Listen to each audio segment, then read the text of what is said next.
Hey everyone! Tonight, we journey into the heart of the Victorian age, but we will not be visiting the grand drawing rooms of London or the bustling factories of the industrial north. We are going to a place that existed in the shadows of that prosperous world. A place of last resort. A place feared more than the prison or the grave. We are going into the workhouse.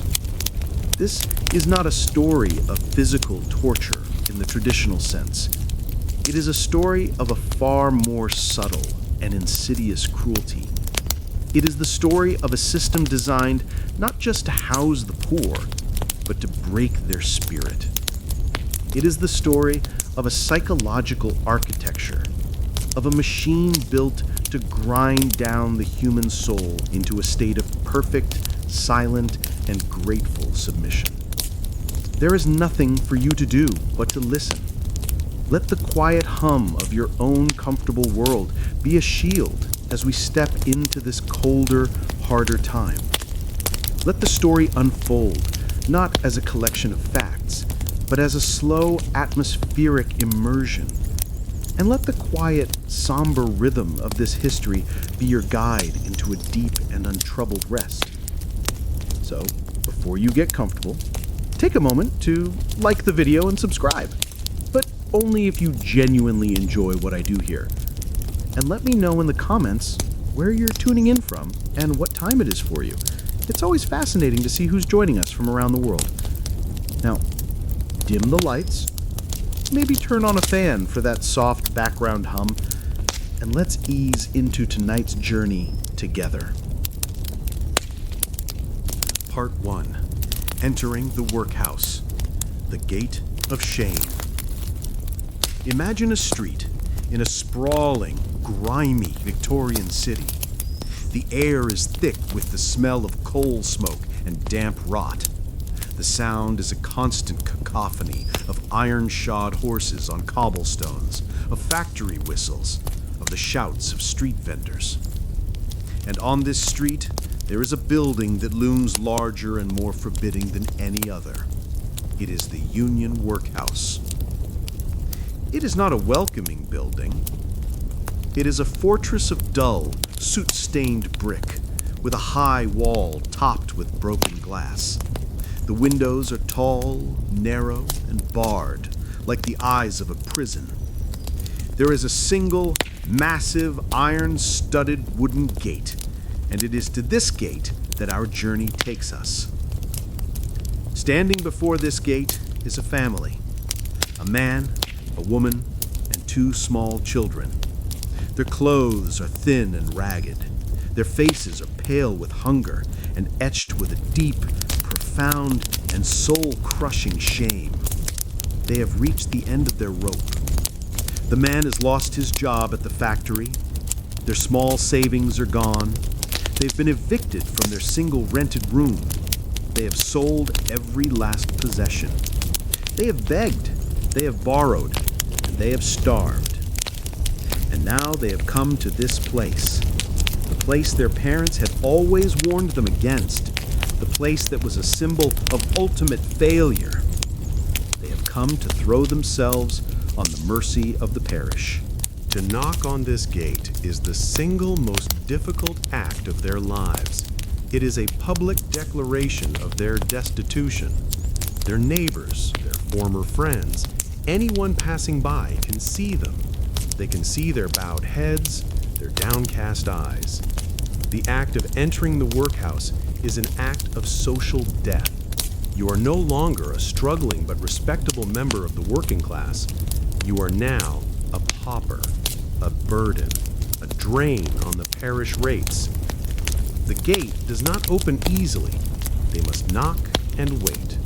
A small grate in the gate slides open, and the suspicious eyes of the gatekeeper, the porter, peer out. You will ask them their business, his voice gruff and dismissive. They will state their case, their voices low and trembling. They have nowhere else to go. They are starving. After a long, humiliating wait, the gate creaks open, just wide enough for them to slip through, and as it clangs shut behind them, The sound is one of utter finality. The world they knew, the world of family, of home, of freedom, is gone. They have stepped across a threshold into a different reality. They are led into a small, bare, and cold waiting room. They will sit on a hard wooden bench for hours, waiting to be interviewed by the master or the matron of the workhouse. This waiting is part of the process. It is designed to be demoralizing, to reinforce their new status as powerless supplicants. When they are finally cold, they will be subjected to a rigorous and degrading interrogation. What is your name? Where are you from? Why can you not find work? Are you of good moral character? Have you been brought low by drink or by laziness? Every detail of their failure is picked apart, recorded in a great leather-bound ledger. Their names, the last thing they truly own, are now just an entry in a book. From this moment on, they will be known more by their number, by their classification: able-bodied male pauper, able-bodied female pauper, child. They have ceased to be a family. They have become a set of administrative problems to be managed. The decision to admit them is not an act of charity. It is a cold, bureaucratic transaction. They are admitted because the new poor law of 1834 dictates that the parish is responsible for keeping them from starving to death in the streets. But the law also dictates that the conditions inside the workhouse must be so harsh, so unpleasant, so psychologically unbearable that anyone with any alternative, no matter how grim, would choose to avoid it. The gate of the workhouse is a gate of shame, and it is designed to be the beginning of a long, slow, and methodical lesson in the virtues of self-reliance. A lesson taught through the systematic breaking of the human will. The stripping of identity. The interrogation is over. The great ledger has been signed. The family has been officially admitted into the cold, bureaucratic embrace of the workhouse. And now begins the second stage of their social death: the systematic and deliberate stripping away of every last vestige of their former identity. The first thing to go are their clothes.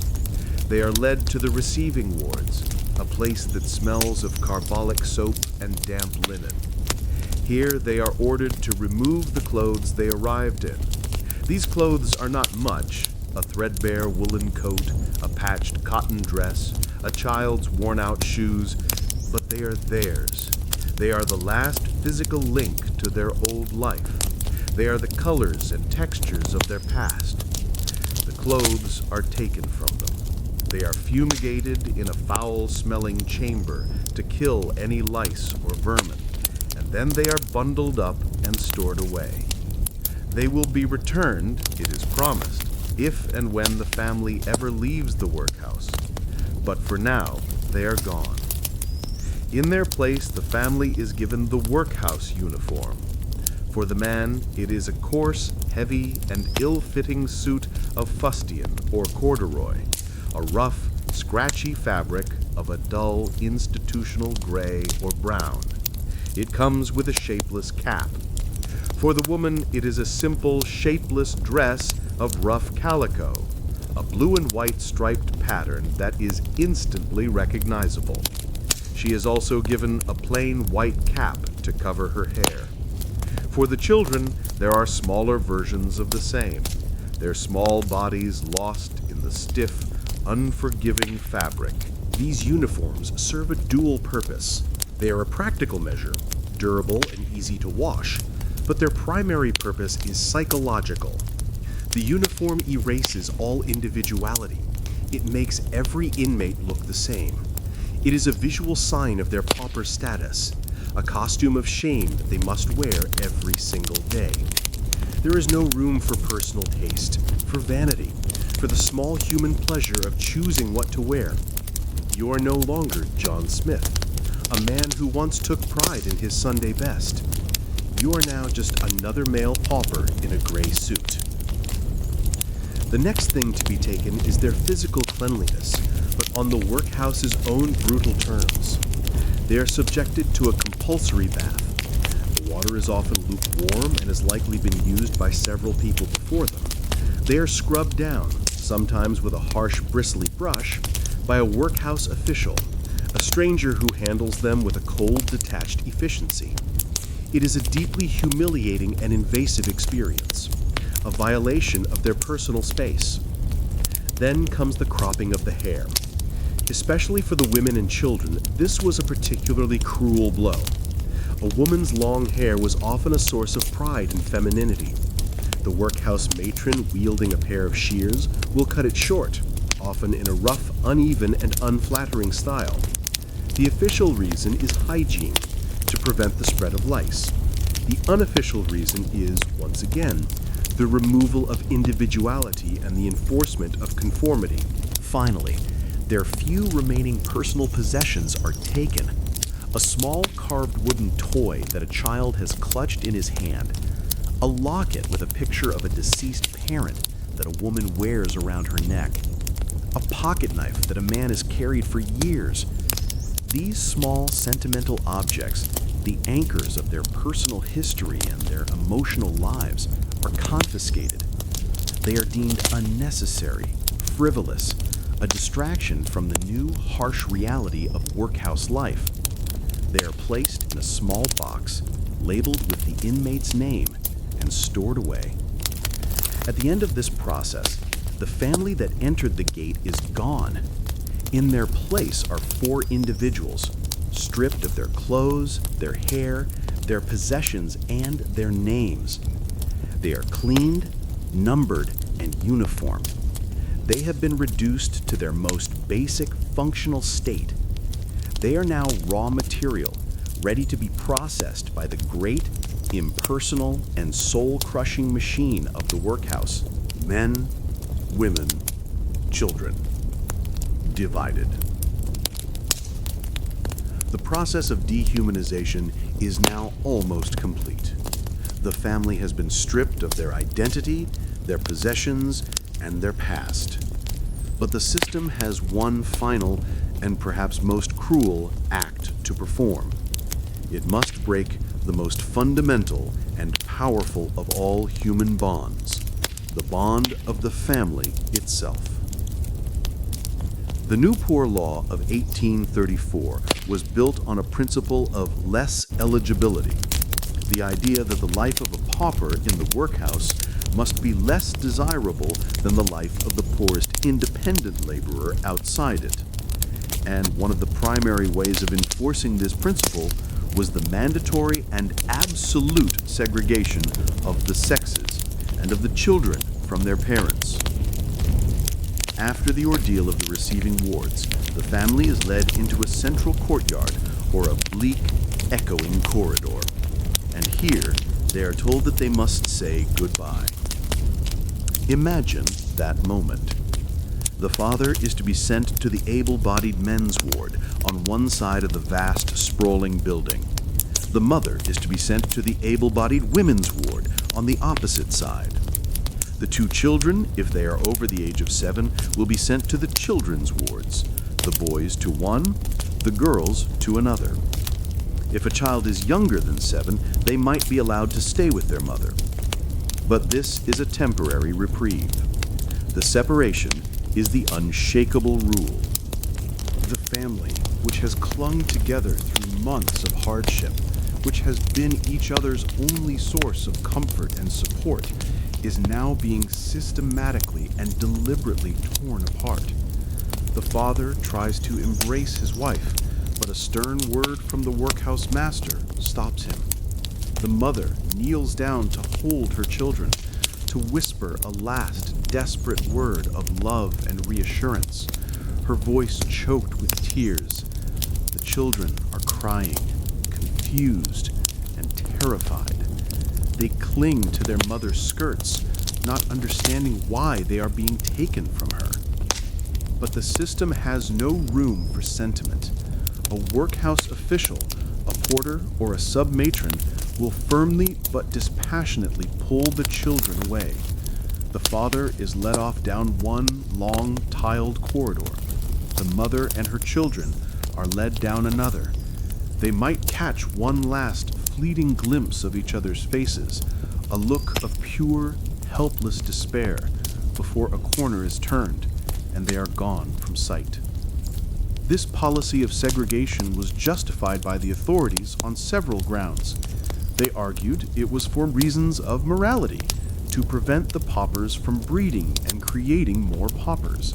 They argued it was for reasons of discipline and order, that it was easier to manage the inmates when they were divided into uniform, single-sex groups. But its true purpose was psychological. It was the ultimate deterrent.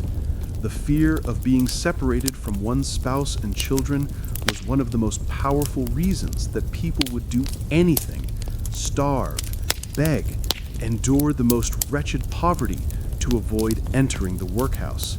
To enter was to sacrifice not just your freedom, but your family. Once inside, contact between family members was almost non-existent. Husbands and wives might not see each other for months or even years, even though they were living under the same roof. They might catch a silent, heartbreaking glimpse of each other across the segregated dining hall or across a dividing wall in the chapel during the compulsory Sunday service. A mother might, if she was lucky and the matron was kind, be allowed a brief, supervised visit with her children once a week. But these were rare and precious moments, and they only served to deepen the pain of the separation. For the children, the experience was one of profound abandonment and trauma. They were placed in large, cold dormitories with dozens of other children under the care of a workhouse nurse who was often overworked, indifferent, or cruel. They were left to navigate this frightening new world alone, without the comfort and protection of their parents. The workhouse, in its cold, calculated wisdom, understood that the best way to break the spirit of a person was first to break the bonds of love that held that spirit together. The endless register. The family is now separated, each member adrift in their own designated ward. Their world has shrunk, but at the same time, their lives have become completely public. Every aspect of their existence from this moment on will be observed, recorded, and controlled. This is a world governed by the bell, the clock, and the endless, meticulous, and soul-deadening register. The Victorian age was an age of obsession with order, with classification, with statistics, and the workhouse was the perfect laboratory for this obsession. It was a closed system, a human ant farm, where every variable could be controlled and every action could be logged. The goal was to run the institution with the cold, impersonal efficiency of a factory or a machine. And the fuel for this machine was data. Imagine the master's office. It is a small, neat room dominated by a large, sloping desk. And on this desk are the great leather-bound ledgers that are the true heart of the workhouse. There is the admission and discharge register, where the names and details of every inmate are recorded upon their entry and their exit. There is the punishment book, where every infraction of the rules, no matter how minor, is noted down along with the punishment that was administered. There is the daily provisions book, which records, down to the last ounce, the amount of gruel, bread, and cheese that is consumed. And there are also scores of other documents: the minutes of the board, the clothing book and inventory, the meal book, the stepfather number, the labor book, the out relief book, the apprenticeship book, and the living book. This relentless record-keeping was not just for administrative purposes. It was a tool of psychological control. To know that your every action is being recorded is to know that you are always being watched. It fosters a state of constant low-grade anxiety, a fear of stepping out of line, of attracting the attention of the authorities. There is no privacy, no space for a personal, unobserved life. Your existence is reduced to a series of entries in a book. The day is not governed by the natural rhythms of the sun or of your own body. It is governed by the tyrannical and unyielding ringing of a bell. A bell wakes you in the dark, cold pre-dawn. A bell calls you to your silent, meager breakfast. A bell summons you to a long day of tedious, mind-numbing labor. A bell marks a brief pause for a midday meal. A bell signals the end of the workday.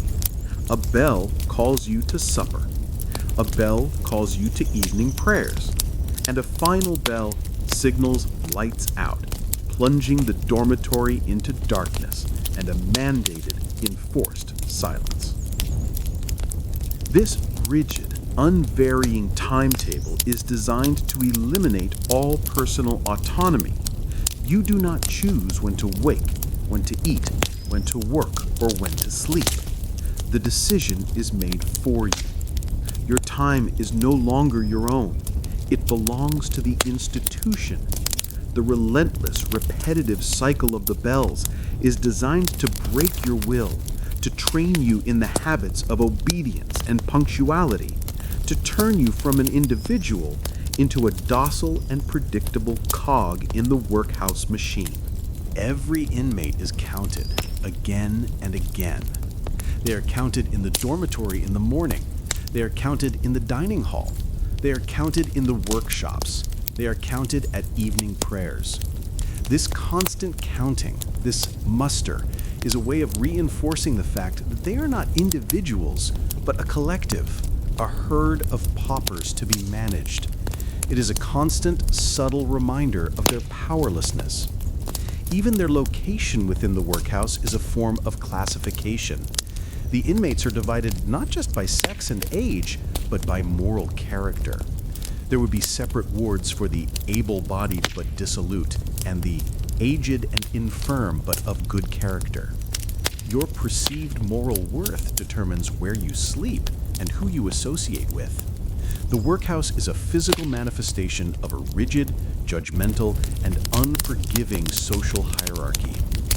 As you lie in your bed, in a world where your time is your own, think of this life lived by the bell.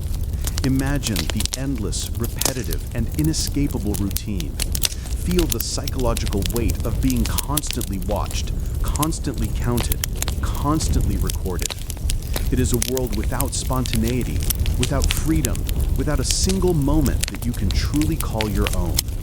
Let the thought of this crushing, monotonous order be a contrast to your own freedom. You are not a number. You are not an entry in a ledger.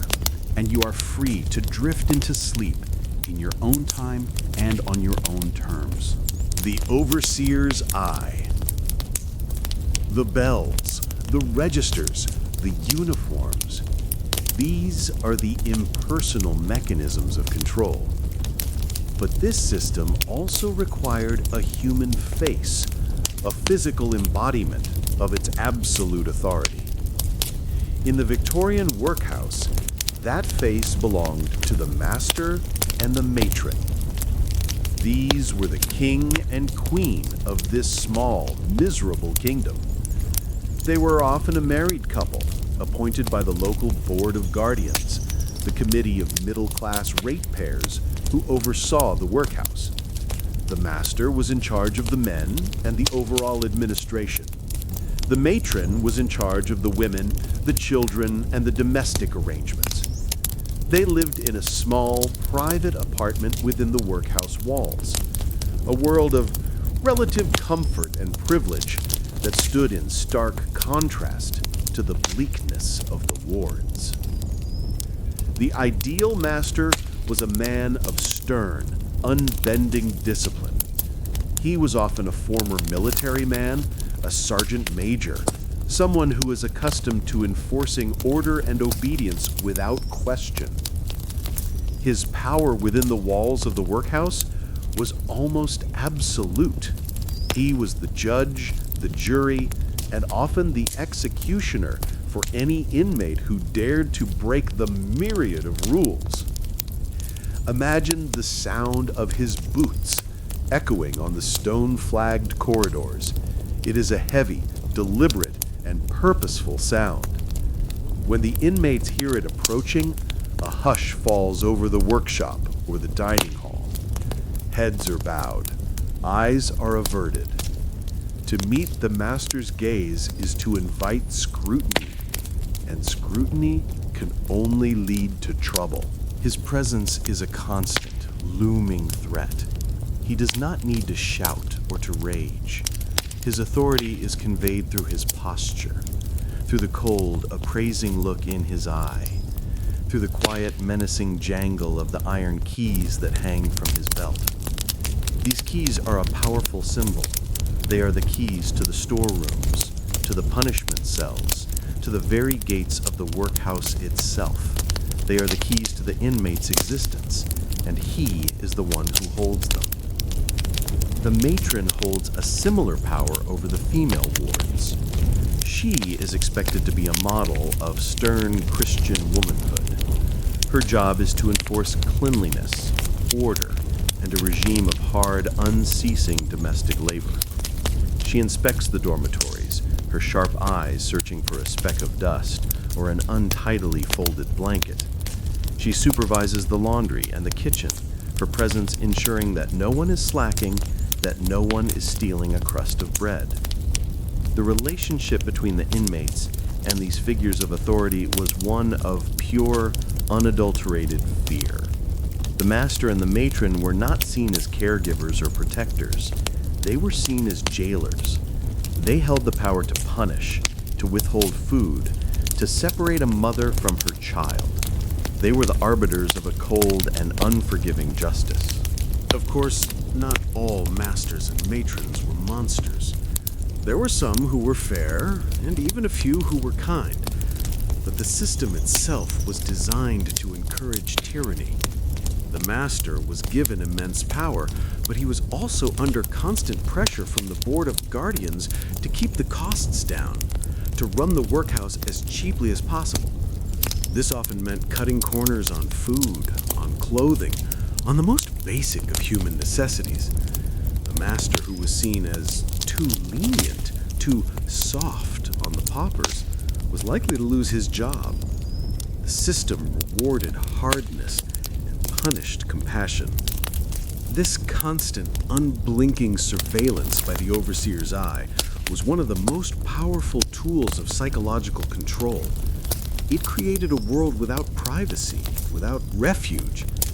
Even when the master was not physically present, the thought of him, the idea of his constant watchfulness, was enough to ensure obedience. The inmates internalized the overseer. They became their own jailers, constantly monitoring their own behavior for fear of attracting his dreaded attention.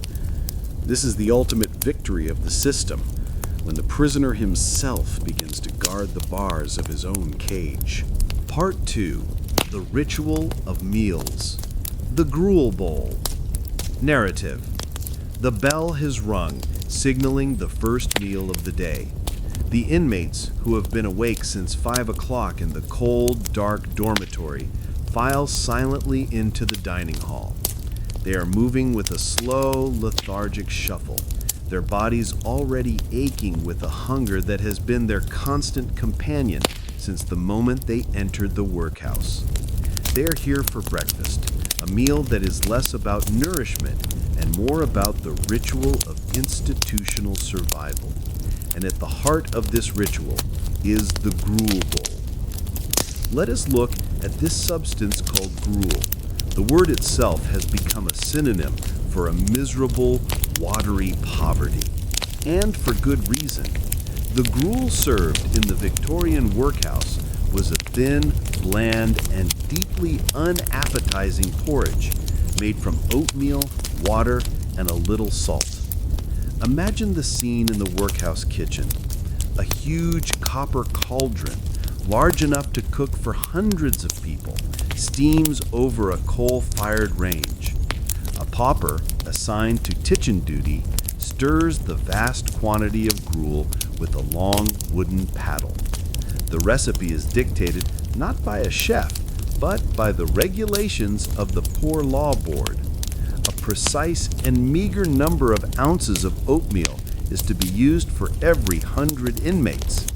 The goal is not to create a nutritious or a tasty meal.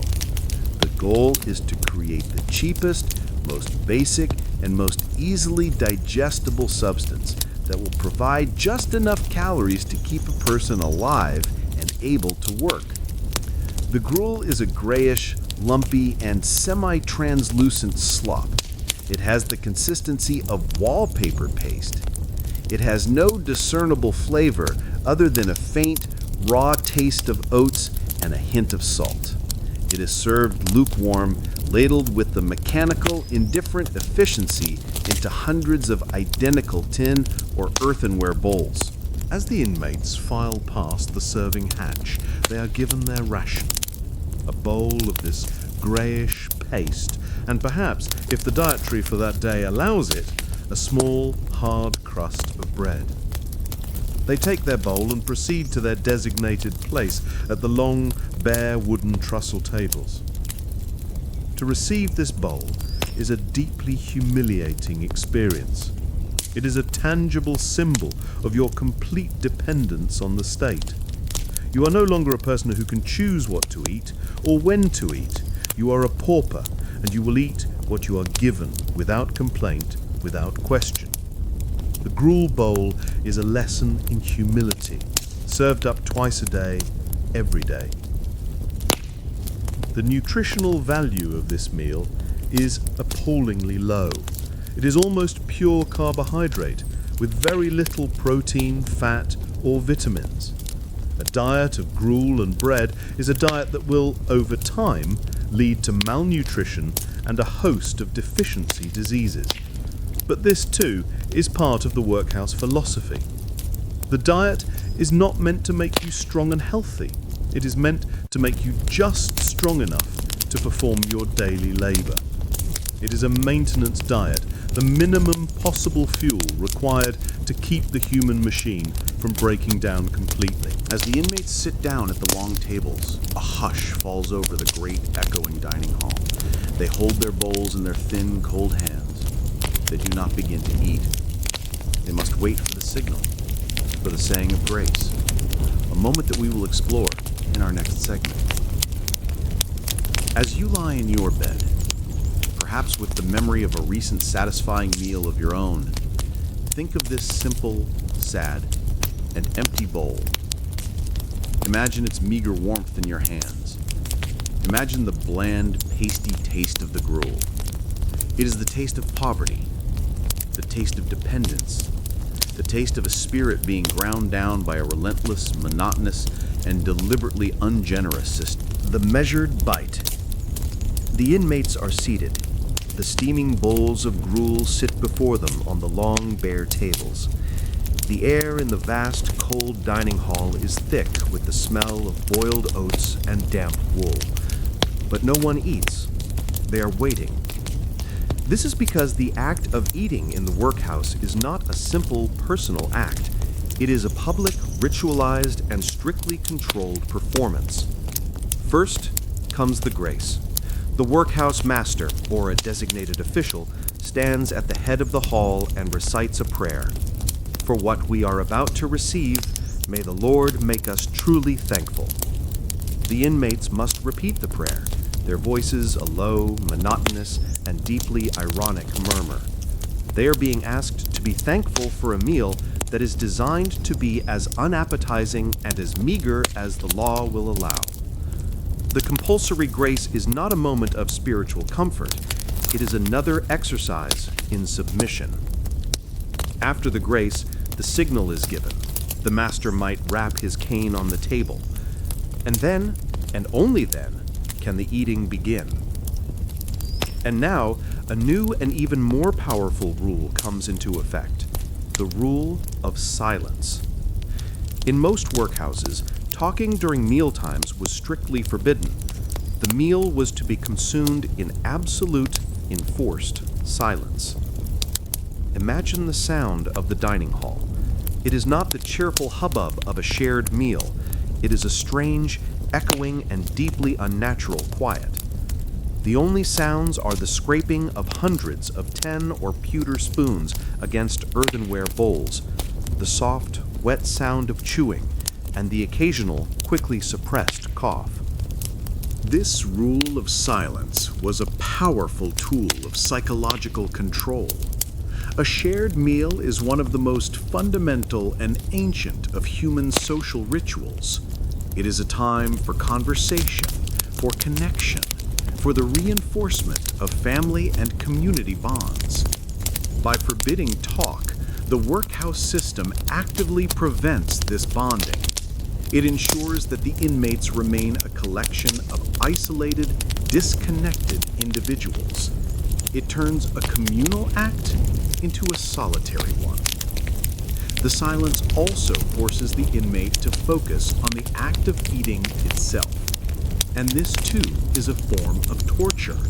There is no conversation to distract you from the blandness of the gruel, from the hardness of the bread, from the gnawing emptiness in your stomach that you know this meager portion will not fill. The silence amplifies the inadequacy of the meal. The inmates are watched. The master and other officials patrol the aisles between the tables, their eyes scanning for any infraction. A whispered word to a neighbor, a shared glance, a sigh of despair. Any of these could be interpreted as a breach of discipline and would lead to immediate punishment. The fear of being caught keeps everyone's eyes down, focused on their own bowl. The pace of eating is also controlled. You are not allowed to eat too quickly, as this would be seen as animalistic and greedy. You are not allowed to eat too slowly, as this would be a form of passive resistance. You must consume your meal at a measured, uniform, and obedient pace. Every bite is a measured bite. Every chew is a silent chew. The entire process is a performance of docility. You are not just eating, you are demonstrating your gratitude, your submission, and your understanding of your lowly place in the world. For a husband and wife, or a mother and her child, who might be in the same dining hall but seated in their segregated sections, this silent mealtime was a particularly cruel torment. To see your loved one across the hall, to see their thin face and their sad eyes, and to be unable to speak to them, to offer a word of comfort, to share a moment of connection, was a unique and exquisite form of psychological pain. It was a constant, thrice daily reminder of the family that the system had broken apart. As you lie in the quiet of your room, let the silence be a comfort, not a punishment. Imagine that vast, cold, and unnaturally quiet hall. Hear the lonely, echoing scrape of a spoon. Feel the weight of the overseer's gaze. Let the thought of this silent, isolating meal be a stark contrast to your own freedom, your own peace, and your own quiet, untroubled rest. The Hunger Games. The last spoonful of gruel has been scraped from the bowl. The last crumb of hard bread has been consumed. But the feeling in the pit of the inmate's stomach is not one of satisfaction. It is a dull, hollow ache, a gnawing emptiness that the meager meal has only served to taunt, not to fill. This is because the hunger in the workhouse was not an unfortunate side effect of poverty. It was a deliberate, calculated, and central pillar of the entire system. The dietaries of the workhouse were designed by the poor law commissioners with the scientific precision of a laboratory experiment. They were based on the principle of less eligibility. The goal was to provide a diet that was just enough to prevent actual starvation and to fuel the required labor, but that was always less in quantity and far worse in quality than the diet of the poorest, most miserable independent laborer outside the walls. Hunger was the great incentive. The constant, gnawing ache in your belly was a powerful and ever-present sermon on the virtues of hard work and self-reliance. It was a constant reminder that this was a place you should want to leave. The problem, of course, was that for most inmates, there was nowhere else to go. The diet was not just meager, it was crushingly monotonous. The weekly menu was the same, week in, week out, year in, year out. Breakfast was gruel and bread. The midday meal, dinner, might be bread and a lump of hard, dry cheese, or perhaps a watery soup with a few sad vegetables, and on a good day, a tiny, gristly piece of boiled beef or bacon. Supper was once again bread and cheese, or bread and broth. This repetition was another tool of psychological control. It was designed to crush the spirit, to eliminate all pleasure from the act of eating. Food was reduced to its most basic function, fuel. There was no joy, no variety, no anticipation. Just the same bland, tasteless, and inadequate substance, day after day. This was a subtle but powerful way to make a person feel that they are not truly human, but are more like a farm animal, being fed a ration in a trough. The inmates were in a constant, desperate, and losing battle against this institutionalized hunger. They became obsessed with food. It was the primary topic of their secret, whispered conversations. They would fantasize about the meals they used to eat. They would dream of meat pies and roasted potatoes. Their entire mental world was dominated by the hunger. This led to a culture of scavenging and petty theft. A child might be punished for licking their bowl clean too enthusiastically. A man working in the kitchens might risk a beating to steal a raw potato and hide it in his pocket to be eaten later in the dark of the dormitory. The crust of bread left over from another inmate's meal was a treasure beyond price. This constant hunger also created a fierce and desperate competition between the inmates. The system was designed to turn them against each other. A person who received a slightly larger portion of bread by accident would be the subject of envious, hateful glares. An inmate might inform on another for stealing a turnip in the hope of winning a small favor from the master. The hunger destroyed solidarity and replaced it with a grim Darwinian struggle for every last calorie. The most famous expression of this desperation is, of course, the fictional scene from Charles Dickens' Oliver Twist, where the small, starving boy dares to approach the master and ask for more. This scene resonated so powerfully with the Victorian public because it captured a fundamental truth of the workhouse experience. To ask for more was not just a breach of etiquette, it was an act of rebellion. It was a challenge to the entire philosophy of the system. And it was a challenge that was always and brutally put down. The answer to, "Please, sir, I want some more," was not more food, it was punishment. Children at the table. Let us now narrow our focus to the smallest and most tragic figures at the long, silent tables of the workhouse dining hall. Let us look at the children.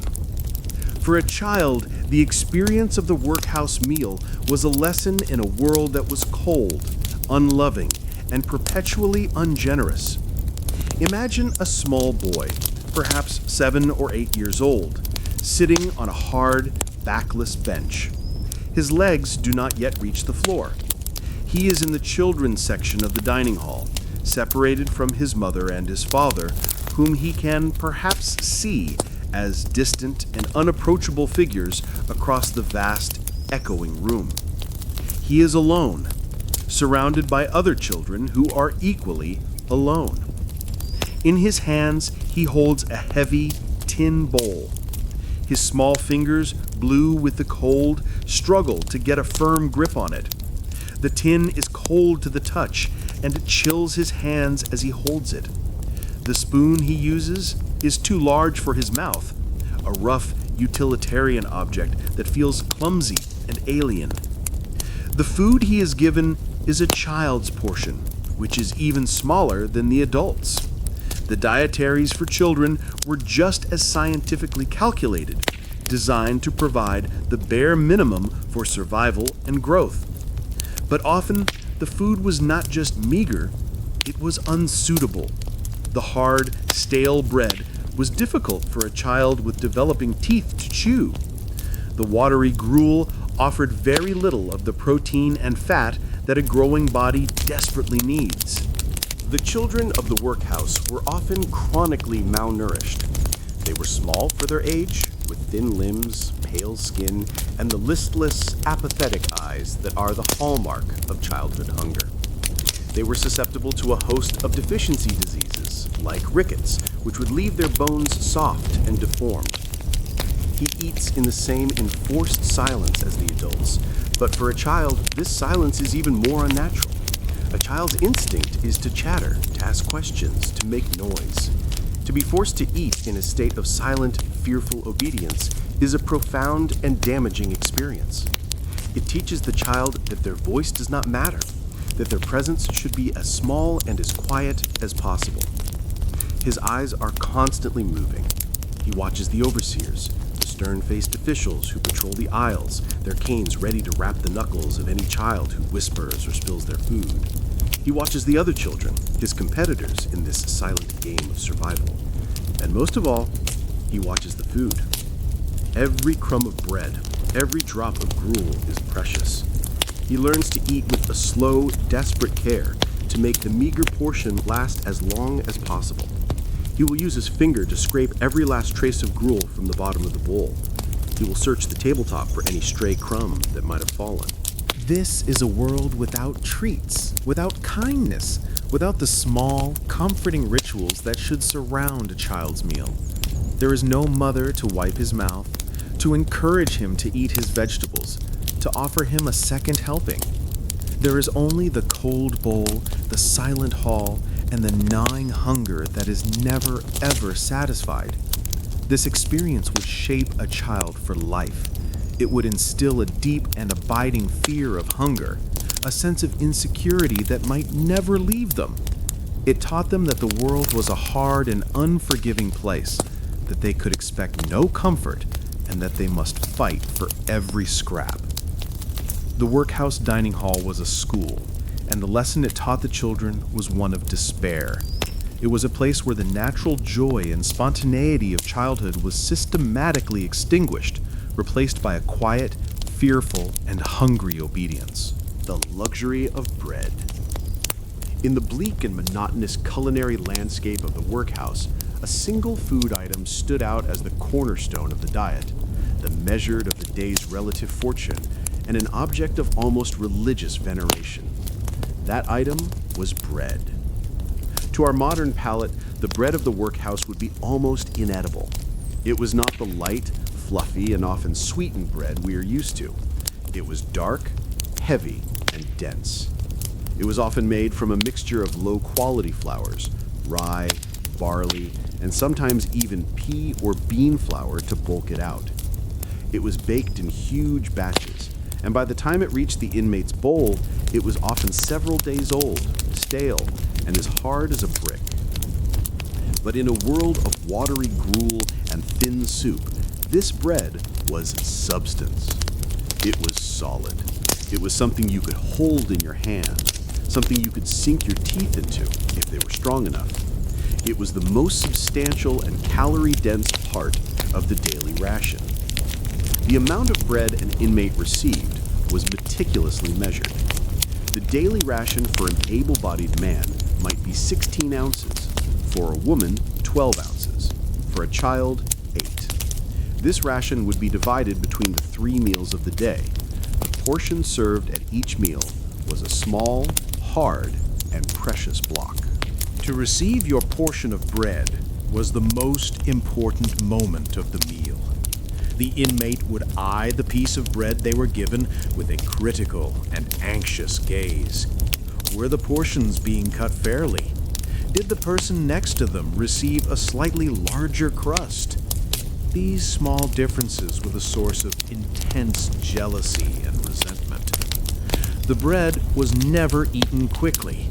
It was a treasure, to be consumed with a slow, deliberate, and almost ritualistic care. An inmate would not simply bite into it. They might first break it into smaller pieces. They would use a piece to mop up the last of their gruel, making sure not a single drop of the meager meal was wasted. They would chew each mouthful slowly for a long, long time.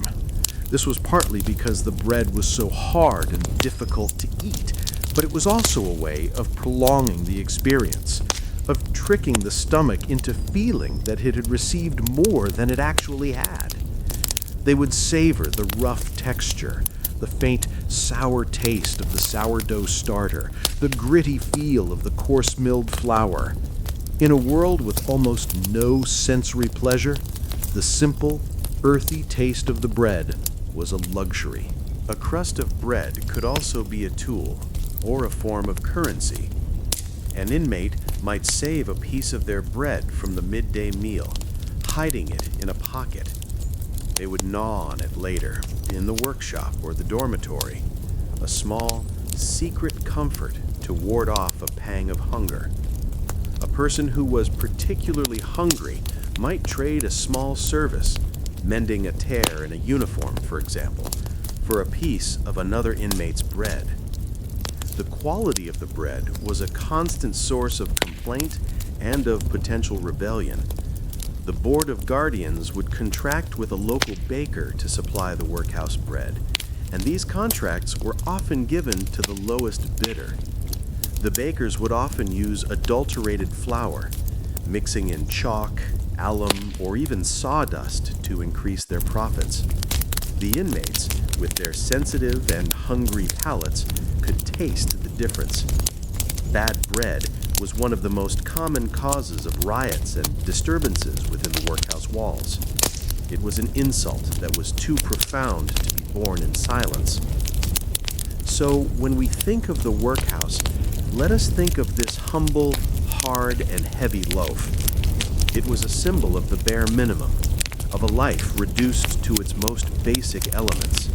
But it was also a symbol of survival. It was the staff of life. It was the fuel that kept the heart beating and the limbs moving for one more day. To have your daily bread, however meager, was to have a foothold, however precarious, in the world of the living. Part 3. The Machinery of Labor. The Oakum Picking Room. The meager breakfast is over. The bell has rung again, a sharp, clanging summons.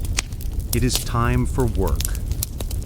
For the elderly, the infirm, and often for the children, the workday will be spent in a large, cold, and dusty room, performing one of the most tedious, pointless, and soul-destroying tasks in the entire workhouse system. This is the oakum picking room. Oakum was a vital material in the age of wooden ships.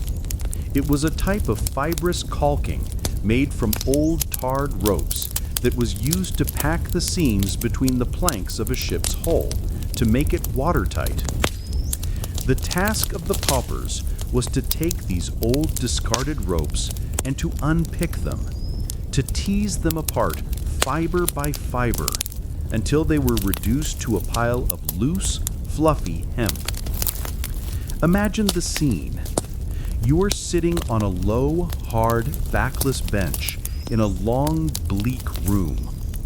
The light is poor, filtering in through high, barred windows that are coated with a thick layer of grime. The air is thick with dust, and the sharp, pungent, and slightly nauseating smell of old tar. Before you is a large pile of old, condemned naval rope. This is not clean, new rope. It is thick, heavy, and as hard as iron. Its fibers fused together by years of compression, salt water, and sticky black tar. Your task for the next 8 to 10 hours is to pick this rope apart with your bare hands. You take a piece of the rope. You try to find a loose end, a place to begin. You use your fingernails to try and pry the strands apart. The tar is sticky and gets under your nails, staining them a permanent, dirty black. The hemp fibers are rough and abrasive, and they begin to scrape the skin from your fingertips. The work is slow, painful, and mind-numbingly repetitive.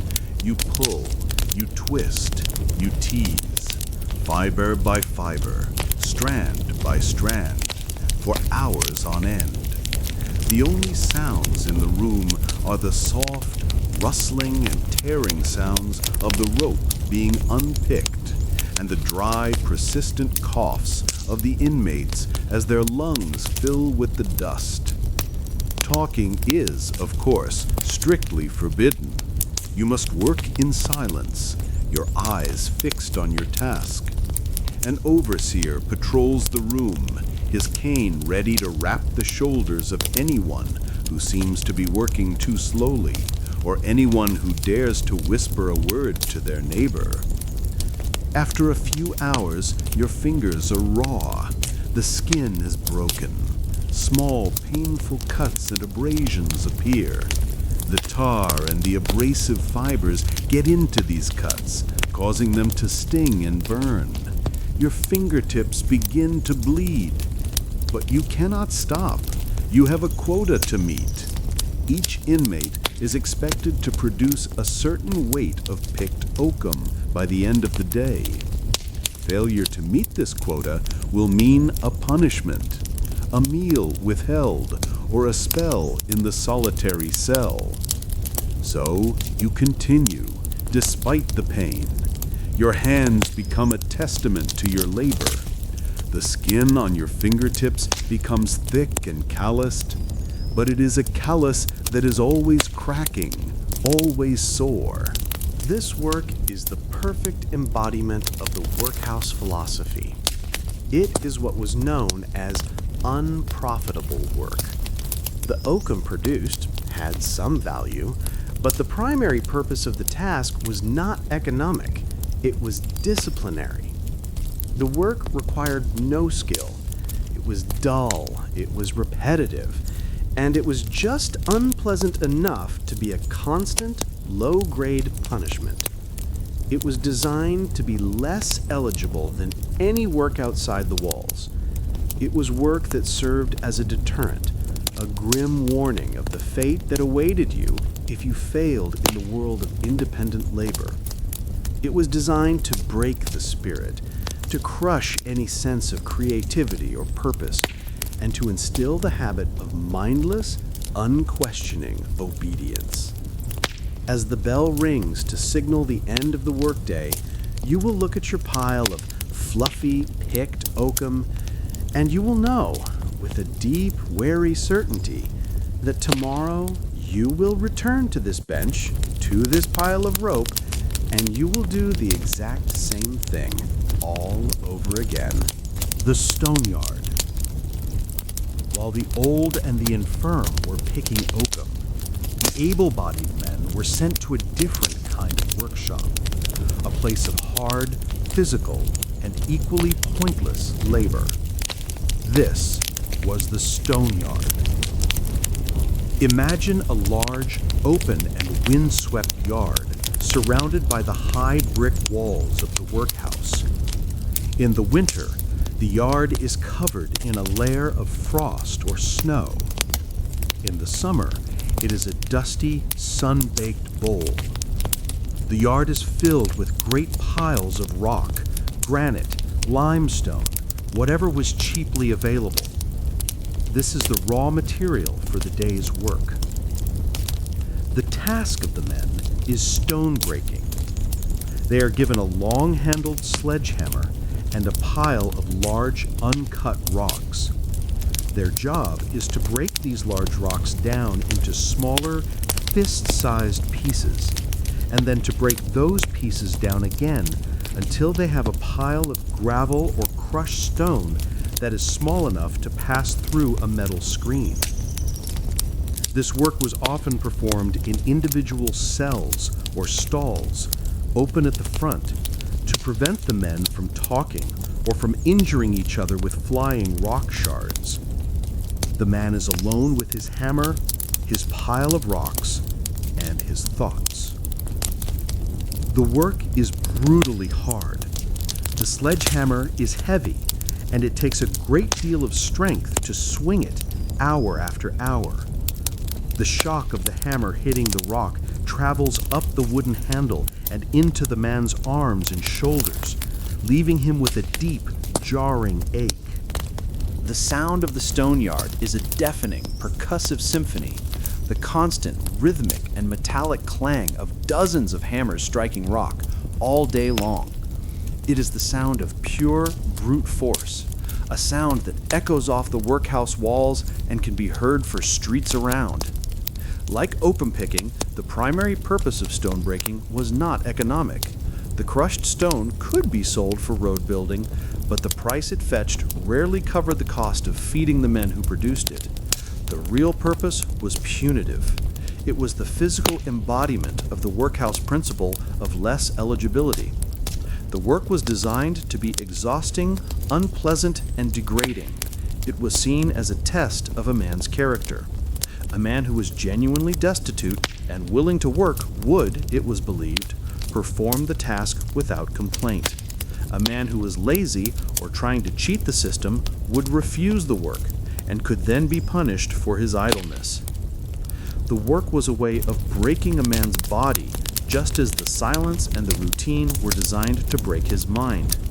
At the end of a 10-hour day in the stone yard, a man would be utterly and completely exhausted. His muscles would be screaming with pain. His hands would be blistered and raw. He would have just enough energy to eat his meager supper of bread and broth, and then to fall into a dead, dreamless sleep, only to wake the next morning and face the same hammer and the same pile of stones all over again. This was the fate of the able-bodied man in the workhouse.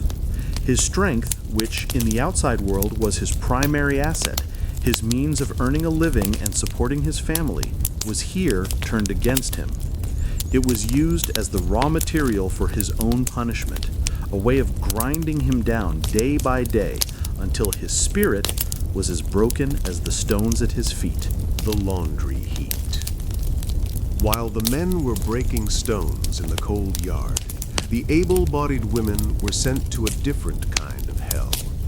It was a place not of cold, but of oppressive, suffocating heat, of steam, and of the harsh chemical smell of lye. This was the workhouse laundry. Imagine a vast, low-ceilinged room with a stone-flagged floor. The air is thick with steam, so thick that you can barely see from one end of the room to the other. The windows, if there are any, are permanently fogged over. The sound is a constant cacophony of sloshing water, of women's voices calling out in the steam, and of the rhythmic thud and scrape of cleaning tools. The laundry was a major enterprise in most workhouses. They not only washed the mountains of linen and uniforms for the hundreds of inmates, but they often took in commercial laundry from the outside world, from hospitals, from the army, from wealthy households, as a way to generate income for the institution. The work was divided into a production line of misery. The first stage was the washing. The women stood at long rows of huge, deep wooden or stone tubs. These tubs were filled with boiling water drawn from great copper boilers that were heated by a coal fire. The women's job was to plunge the dirty linen into this scalding water and to scrub it. They did not have modern detergents. They used harsh, caustic soap made from lye and animal fat. The lye was incredibly corrosive. It would burn and crack the skin on the women's hands, leaving them in a state of perpetual, painful rawness. They would scrub the clothes on corrugated washboards, their knuckles rubbing against the rough surface until they were bloody. Their arms and backs would ache from the constant, heavy work of lifting the sodden, waterlogged sheets and uniforms. The next stage was the rinsing in great tubs of cold water. Then came the wringing. This was done by feeding the heavy, wet linen through a mangle, a machine with two heavy rollers turned by a large iron crank. It was exhausting work and dangerous. A moment's inattention could lead to a woman's hand or arm being caught and crushed in the rollers. Finally, the laundry had to be dried. In the summer, it might be hung in the yard, but in the winter, it was hung on racks in a special drying room, which was heated by a furnace to an incredible temperature. The heat and the humidity in this room were almost unbearable. The women worked for 10 to 12 hours a day in this hot, wet, and steamy environment. They were on their feet the entire time, on a cold, wet, and slippery stone floor. The constant exposure to heat and dampness led to a host of health problems, rheumatism, lung infections, and chronic skin conditions. Like the stone yard, the laundry was seen as suitable work for paupers because it was so unpleasant. It was a test of endurance, a form of discipline. The matron and her assistants would patrol the laundry, their eyes watching for any sign of slacking, for any woman who was not scrubbing or cranking with sufficient vigor. For a woman who had once taken pride in her own home, in keeping her own family's clothes clean, this work was a particular form of degradation. She was no longer a wife and a mother, caring for her own. She was an anonymous institutional drudge, her identity lost in the steam, her hands destroyed by the lye, her spirit slowly eroded by the endless, repetitive, and exhausting labor. The children's tasks. The workhouse was not just a place for adults. It was home to a vast army of children, orphans, foundlings, and the children of pauper families. And from the earliest possible age, these children were expected to earn their keep. The workhouse was their school, their home, and their first and often only employer. And the lessons it taught were in the harsh realities of industrial labor. The work assigned to the children was, of course, scaled to their size and strength, but it was no less tedious or exhausting than that of the adults. The goal was to instill in them what the Victorians called the habits of industry, and to prepare them for a life of service or factory work. Imagine the smallest children, those who were perhaps only 5 or 6 years old. They are too young for the workshops, but they are not left to play. They are given tasks within the children's ward. They might be tasked with polishing the boots of the master until their small arms ache. They might be given a pile of horsehair and be told to tease it apart, a dusty and unpleasant job. Or they might be given the endless, repetitive task of scrubbing the long stone corridors of the workhouse on their hands and knees with a hard, bristly brush and a bucket of cold, dirty water. As they grew a little older, they would be assigned to the main workshops alongside the adults. The girls would be sent to the laundry to help with the folding of the dry linen, or to the sewing room. Here, they would sit for hours on end on hard, backless benches, learning to sew and mend the workhouse uniforms. The work was intricate and required concentration. The light was poor. Their eyes would strain. Their small fingers would be pricked by the needle. Their backs would ache from bending over their work. The boys would be sent to learn a trade, but it was often the most unpleasant and undesirable of trades. They might be sent to the workhouse tailor's shop or to the shoemaker's, where they would work in an atmosphere thick with the smell of leather and wax. Or they might be sent to the stone yard to perform the lighter task of sifting the crushed stone with a heavy metal sieve.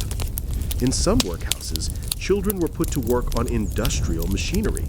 They might be tasked with turning the crank of a corn mill, a monotonous, grinding task that would go on for hours. This work was not education, it was exploitation.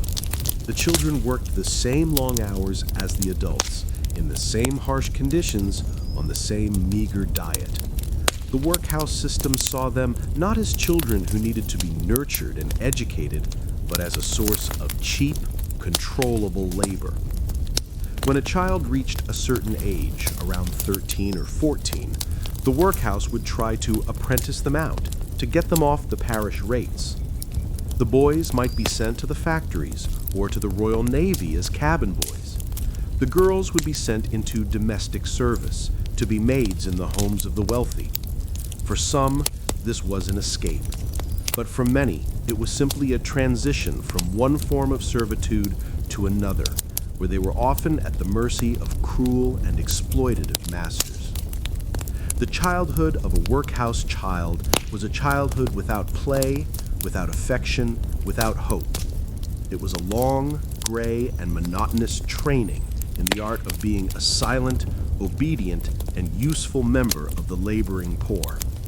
It was a system designed to produce not well-rounded individuals, but a compliant and cheap workforce for the great, hungry machine of the Victorian economy.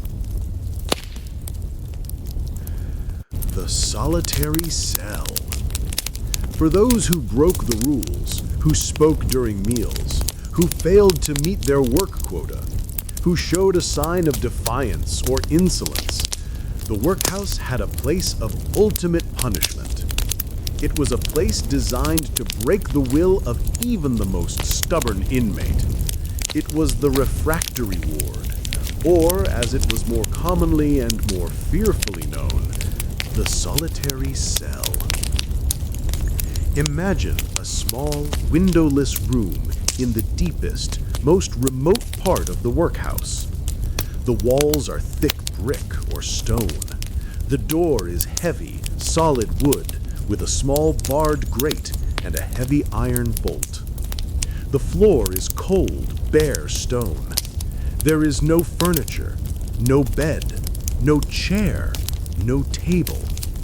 There is only a bucket in the corner. This is the solitary cell.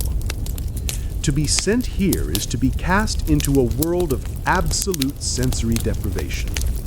The door is slammed shut, the bolt is thrown, and you are plunged into a profound and disorienting darkness. There is no light, save for the faintest sliver that might come through the grate in the door. And there is no sound. The thick walls of the cell block out all the noises of the workhouse. You cannot hear the bell. You cannot hear the workshops. You cannot hear the voices of the other inmates. The only sounds are the sounds of your own body. The beat of your heart, the rush of blood in your ears, the sound of your own breathing. It is a silence so deep that it can feel like a physical pressure. You are given no work to do. You have nothing to occupy your hands, nothing to distract your mind. You are left completely and utterly alone with your own thoughts. And in a state of hunger, of fear, and of despair, your own thoughts can be a terrible and tormenting company. The hours stretch out into an undifferentiated and timeless eternity. You lose all track of day and night. Is it morning? Is it evening? Has it been 6 hours or has it been 24? The only marker of time is the brief daily sliding open of a hatch in the door when a guard will pass you your meager punishment diet, a crust of bread and a cup of water. The cold in the cell is a deep, penetrating and inescapable chill. There is no fire. You are given only a single thin blanket. You huddle on the stone floor, wrapping the blanket around you, but the cold seems to radiate up from the very earth itself, seeping into your bones. This is the ultimate expression of the workhouse's philosophy of isolation. You have been physically and sensorially removed from the human community. You are an object, stored away in a dark, cold box. The psychological effects of this kind of confinement are devastating. It leads to disorientation, to anxiety, to paranoia, and in some cases, to a complete mental breakdown. It is a way of using a person's own mind as a tool of their own torture. The stay in the solitary cell could be for a few hours, for a day, or, for serious offenses, for several days. When the bolt is finally thrown and the door is opened, the inmate who stumbles out is a changed person. They are blinking against the light, their eyes unaccustomed to seeing. They are physically weak from the lack of food and the cold, and they are psychologically broken. Their spirit of defiance crushed, their will to resist extinguished. The solitary cell was the great final threat that hung over every inmate. It was the ultimate punishment, the one that everyone feared. The knowledge of its existence, the memory of its cold, silent darkness was often enough to ensure a lifetime of quiet, fearful, and absolute obedience. The shame of the line.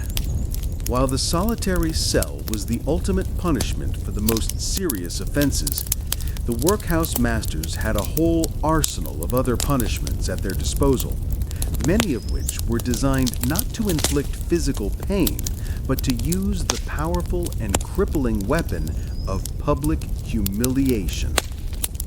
For a society as obsessed with respectability and reputation as the Victorians were, shame was a form of torture as potent as any physical blow. And the workhouse was a theater of shame, where the punishment of one was a lesson for all. Imagine an inmate who has committed a particular offense. Perhaps a woman has been caught using unseemly language, or a man has been found to be lazy in the stone yard. Instead of being sent to the solitary cell, they might be subjected to a punishment that is designed to be seen. One of the most common of these was the pauper's dress of shame. The offender would be forced to wear a special uniform different from the others. It might be a suit of a bright, garish color like yellow, a color associated with cowardice and disgrace. Or it might have a letter or a word sewn onto the back, such as L for lazy or D for dissolute. To be forced to wear this uniform was a profound humiliation. You were singled out from the anonymous gray mass of the other inmates. You became a walking spectacle, a target for the scorn and the secret, fearful pity of your peers. For the duration of your punishment, which could be for days or even a week, you could not hide. Your shame was on public display every moment of the day, in the dining hall, in the workshop, in the chapel. Another common form of public punishment was to be made to stand in a line or in a corner of the dining hall during meal times. While the other inmates ate their meager meal, the offender would be forced to stand and watch, their stomach empty, their disgrace visible to all. This was a particularly cruel punishment, as it combined the pain of hunger with the agony of public humiliation. For children, the punishments were often physical, but they were always public. A child who misbehaved might be caned on the hands by the master in front of all the other children. This was not just about inflicting pain, it was about making an example. It was a lesson to the other children about the consequences of disobedience.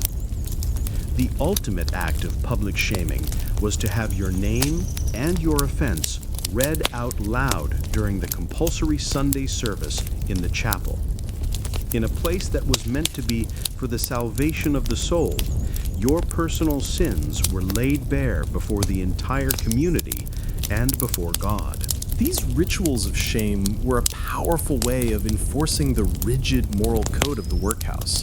They were a constant reminder to the inmates that they were not just poor, they were morally suspect.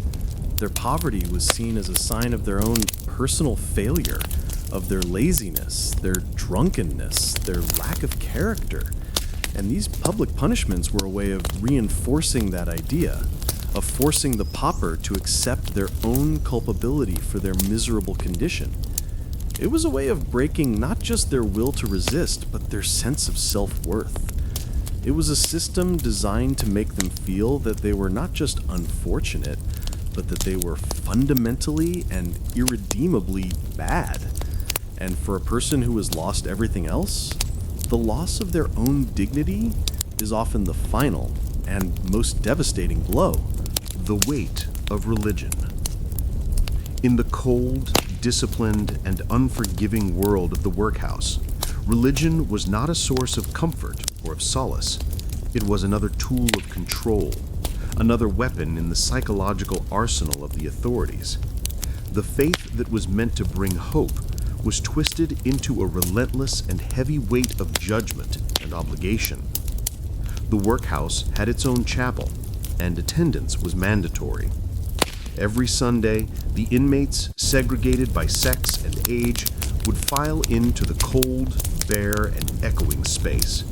They would sit on hard, backless wooden benches under the watchful eye of the master and the matron. The service was long. The sermons, delivered by the workhouse chaplain, were not messages of love and forgiveness. They were stern, unforgiving lectures on the moral failings of the poor. The inmates were told again and again that their poverty was a direct result of their own sinfulness. They were lazy. They were improvident. They were prone to the temptations of drink and debauchery. Their presence in the workhouse was a sign of God's displeasure. The Bible verses chosen for the readings were often those that emphasized the virtues of hard work, of obedience to one's masters, and of patiently bearing one's earthly suffering. Passages like, "He who does not work, neither shall he eat," were a common theme. The message was clear.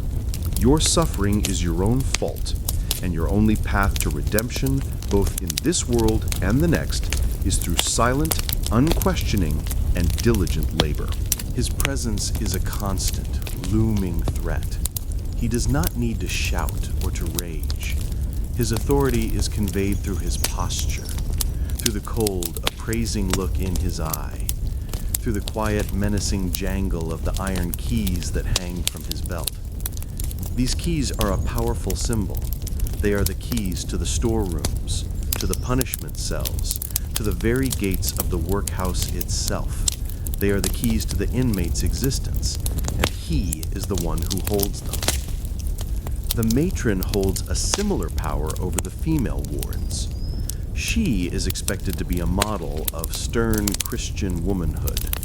Her job is to enforce cleanliness, order, and a regime of hard, unceasing domestic labor. She inspects the dormitories, her sharp eyes searching for a speck of dust or an untidily folded blanket. She supervises the laundry and the kitchen, her presence ensuring that no one is slacking, that no one is stealing a crust of bread. The relationship between the inmates and these figures of authority was one of pure, unadulterated fear.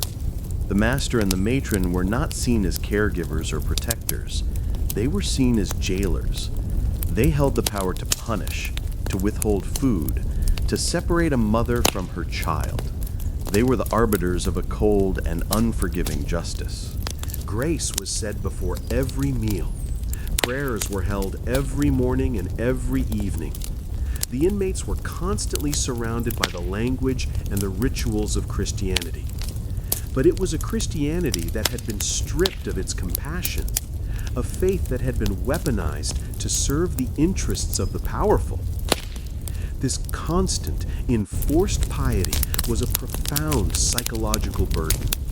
For the genuinely religious inmate, it was a torment to see their faith, which may have been a source of genuine comfort in their old life, turned into this cold, judgmental, and controlling force. For the inmate who was not religious, it was a source of deep resentment, another meaningless and hypocritical ritual that they were forced to endure. the system also used religion to justify its own cruelty. The separation of families, the meager diet, the harsh labor, all of these were framed not as acts of cruelty, but as necessary forms of moral discipline. The workhouse was not just a place to house the poor, it was a moral sanatorium, a place designed to cure the poor of their spiritual sickness, the sickness of pauperism. And for the children, this religious education was particularly intense. They were made to memorize long passages from the Bible and the Catechism. They were taught that they were born into sin, and that their only hope was to be grateful for the charity of the parish and to dedicate their lives to humble, obedient service. This was a faith that offered very little in the way of hope for a better life on earth. Its promise was always deferred to the next world. If you bore your suffering with patient submission, if you worked hard and obeyed your masters, then, and only then, might you be rewarded with a place in heaven. It was a perfect tool for maintaining the social order, a way of convincing the poor to accept their miserable lot in life in the hope of a posthumous reward. The weight of this weaponized religion was, for many, the heaviest and most crushing burden of all. The breaking of spirits. We have now examined all the individual components of the workhouse machine: the stripping of identity, the separation of families, the monotonous diet, the pointless labor, the rule of silence, and the constant threat of punishment. Let us now step back and look at the cumulative effect of all these things. What was the ultimate goal of this system? It was the complete and total breaking of the human spirit. The workhouse was a factory, and the product it was designed to manufacture was obedience. It was a place designed to take a proud, independent, and perhaps defiant individual and to methodically grind them down until all that remained was a docile, grateful, and compliant pauper. Imagine the psychological journey of an inmate over a period of months or years. The first stage is shock and resistance. When you first enter, you are still the person you used to be. You have your memories, your sense of self-worth, your anger at the injustice of your situation. You may try to resist. You may argue with an overseer.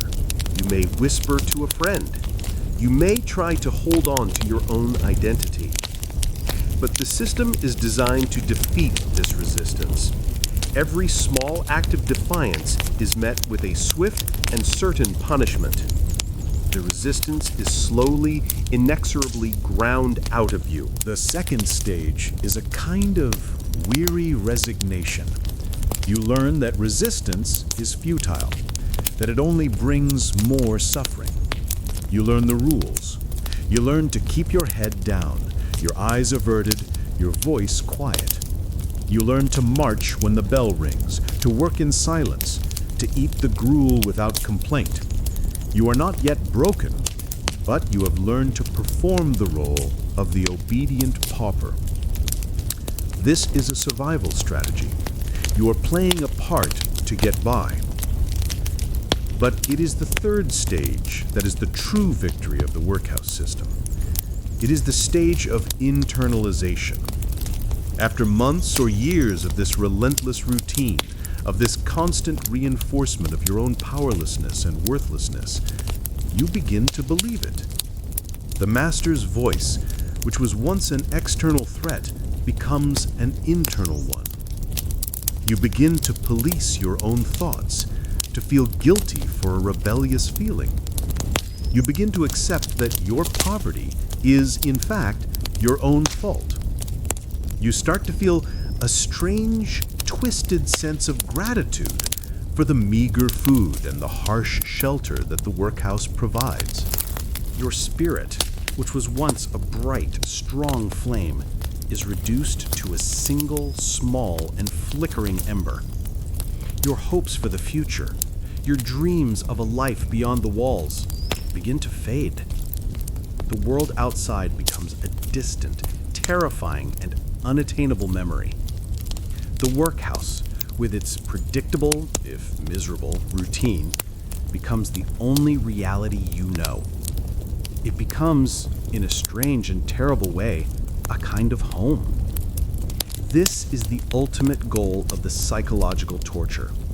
It is to make the prisoner fall in love with his own cage. It is to make the inmate believe that they are not worthy of anything better than the gruel, the hard bed, and the silent, grinding labor. When a person reached this stage, they were considered a good pauper. They were no longer a threat. They were no longer a problem to be managed. They had been successfully processed by the machine. They had been hollowed out, their individuality erased, their will broken. All that was left was a quiet, empty, and perfectly obedient shell. This was the tragic and often permanent legacy of the Victorian workhouse. Part 5. Night Behind the Walls. The dormitory's cough. The final bell of the day has rung. The gas lamps in the corridors have been turned down to a faint, ghostly glimmer. The inmates have been marched back to their segregated wards. It is time for sleep. But sleep in the workhouse dormitory was not a peaceful or a restorative state. It was a continuation of the day's misery in a different, more crowded, and more intimate form. Imagine a long, high-ceilinged room. The walls are bare, whitewashed brick, damp with condensation, even in the summer. The floor is bare wood, scrubbed but never truly clean. Down the length of the room are 2 long rows of identical iron beds, packed so closely together that there is barely room to walk between them. There might be 50 or even 100 beds in a single room. Each bed is a simple, hard, and unforgiving frame. The mattress is a thin, lumpy sack filled with straw or rough coir, which is a cheap fiber from coconut husks. You are given 1 or perhaps 2 coarse, scratchy woolen blankets and a single thin pillow. The blankets are never quite warm enough. You are assigned a bed and you sleep next to strangers. You are surrounded by the bodies of other men or other women, people you do not know, people you are forbidden to speak to, people who are as miserable and as desperate as you are. The air in the dormitory is thick and foul. It is the smell of 100 unwashed bodies, of damp wool, of stale breath, and of the chamber pots that are kept under the beds. The windows are kept shut, both for security and to keep out the cold night air, which was believed to be unhealthy. The result is a stagnant, oxygen-deprived atmosphere that is a perfect breeding ground for disease. And the sound of the dormitory is the sound of sickness. It is the sound of coughing. In a room filled with the malnourished, the elderly, and the chronically ill, there is a constant, ragged, and echoing chorus of coughs. A dry, hacking cough from one bed, a deep, wet, rattling cough from another, the wheezing gasp of an asthmatic. This sound, more than any other, is the soundtrack of the workhouse night. It is a sound that is impossible to ignore. It is a constant reminder of the fragility of your own health. With every breath, you are inhaling the germs of your neighbors. You know that the cough you hear tonight could be your own cough next week. There is no privacy. You sleep in public. Your snores, your sighs, your restless turning, the words you might murmur in a dream, all of it is audible to everyone around you. You are surrounded by the small, intimate, and often unpleasant sounds of 100 other sleeping bodies. The cold is a constant battle. The thin blankets are not enough to keep out the deep, damp chill of the large, unheated room. You curl yourself into a tight ball, trying to conserve every scrap of your own body heat. You wake in the night, shivering, your teeth chattering. Sleep, in this environment, is not a deep and peaceful refuge. It is a shallow, fragmented, and anxious state. You are constantly being woken by the sounds around you, the coughing, a person having a nightmare, the snores of the man in the next bed. It is a sleep that does not restore, but only serves to deepen the exhaustion that you will carry with you into the next identical day of labor. The Watcher's Lamp. The dormitory is dark. The inmates are in their beds, but they are not unobserved. The system of surveillance that governed their waking hours did not cease when the final bell rang.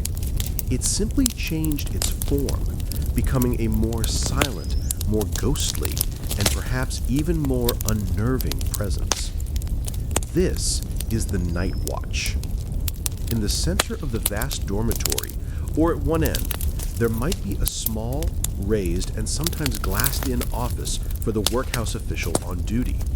This was the night porter, or the warder, and from this vantage point, he could watch over his sleeping flock. Imagine the scene from his perspective. He sits in his small office, the only source of light a single low-burning gas lamp or an oil lantern. The light casts a small, isolated pool of yellow in the immense darkness. Before him, stretching out into the gloom, are the long, silent rows of beds, each one containing a still, blanket-shrouded form. His job is to maintain the silence and the order of the night. He is listening for any forbidden sounds, a whispered conversation between two inmates, the cry of someone in pain from a nightmare, the sound of someone getting out of bed without permission. But his presence is more often felt than seen. His primary tool is the patrol. Every hour, or every 2 hours, he will leave his office and walk the length of the dormitory. Imagine the sound of his approach. In the deep, coughing silence of the ward, you hear it first as a faint, distant, and rhythmic sound. It is the sound of his heavy, leather-soled boots echoing on the wooden floor. The sound grows louder, closer. It is a slow, deliberate, and menacing sound. Then you see the light. A soft, moving glow sweeping across the ceiling and the far wall. It is the light from his lantern. The Watcher is on his rounds. As he walks down the aisle between the beds, he holds his lantern high. The light falls on the faces of the sleepers. He is checking on them, but it is not a check of care or concern. It is a check of security. He is making sure everyone is in their assigned bed. He is making sure no one is sick or dying in a way that might disrupt the order of the ward. He is making sure no one is planning an escape. For the inmates, lying in their beds and pretending to be asleep, this patrol is a moment of high anxiety. You lie perfectly still, your breathing even. You feel the faint warmth of the lamplight as it passes over your face. You can hear the soft creak of the floorboards as he passes your bed. You can smell the faint scent of his pipe tobacco or his cheap hair oil. You pray that he does not stop, that his gaze does not linger on you. This regular, nightly patrol was another powerful instrument of psychological control. It was a reminder that even in the darkness, even in the supposed privacy of sleep, you were not free. You were always being watched. The overseer's eye was still upon you. There was no escape, not even in your dreams. The watcher's lamp sweeping through the darkness was a symbol of the institution's sleepless, unblinking, and absolute power. It was a silent, nightly lesson in the futility of resistance and the necessity of submission. It was a way of ensuring that the inmates would wake in the morning just as cowed, just as broken, and just as obedient as they had been when they fell asleep. Dreams of freedom. The narrative. The watcher's lamp has passed. The sound of his boots has faded down the long corridor. The dormitory is once again sunk in its coughing, restless darkness. And now, in this brief, unobserved window, the mind of the inmate is finally free to travel where the body cannot. It is free to dream. The dream world of the workhouse inmate was a landscape of stark and painful contrasts. It was a world dominated by the single, overwhelming, and often unattainable desire for freedom. The most common and most cherished dream was the dream of home. The inmate would find themselves with a magical and inexplicable suddenness back in their old life. They are in their own small, rented room, a place that may have been a hovel in reality, but in the dream, it is a palace. They can smell the familiar smell of their wife's cooking. They can hear the sound of their children's laughter. They are wearing their own clothes. The food on the table is plentiful and delicious. In the dream, the inmate feels a sense of profound, overwhelming relief. It was all a mistake, a bad dream. The workhouse never happened. They are home. They are free. They are loved. They embrace their spouse. They lift their children into their arms, and they feel a joy so pure and so intense that it is almost painful.